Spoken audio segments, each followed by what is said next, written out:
अब रुक करेंगे बहावलपुर का मोहम्मद यासीन जट इन्वेस्टिगेशन रिपोर्टर जनूबी पंजाब की रिपोर्ट के मुताबिक district police officer Rana Abdul Wahab की डीपीओ ऑफिस के कॉन्फ्रेंस रूम में सदर सर्कल के एसडीपीओ एसएचओ और तफ्तीशी अफसरान से क्राइम मीटिंग। शहरियों का अमन खराब करने वाले किसी रैत के मस्तक नहीं, समाज दुश्मन अनासर के खिलाफ बिला इम्तियाज कार्रवाइयाँ जारी रखें। तफसीलात के मुताबिक district police officer Rana Abdul Wahab ने इंस्पेक्टर जनरल पुलिस पंजाब की क्राइम कंट्रोल के हवाले से जारी करदा पॉलिसी को मद्देनजर रखते हुए कॉन्फ्रेंस हॉल में एसडीपीओ सर्कल सदर एसएचओ और तफ्तीशी अफसरान से मीटिंग की। मीटिंग में डीपीओ सर्कल सदर ने मुकदमात के बारे डीपीओ बहावलपुर को ब्रीफिंग दी, जिस पर डीपीओ राना अब्दुल वहाब ने कहा रोजाना की बुनियाद पर प्रोग्रेस चेक की जा रही है, इश्तिहारी मुजरमान की गिरफ्तारियों का तहरक तेज किया जाए और पुराने मुलजमान को इश्तिहारी करार दिलवाया जाए।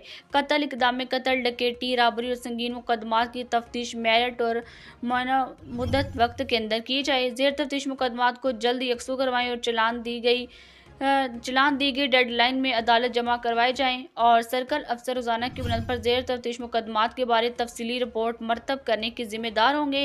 हॉट स्पॉट वाले एरियाज की खसूसी निगरानी करें। न्यूज़ स्टूडियो में शामिल करेंगे मज़ीद खबरें। एक छोटी सी इंटरनेशनल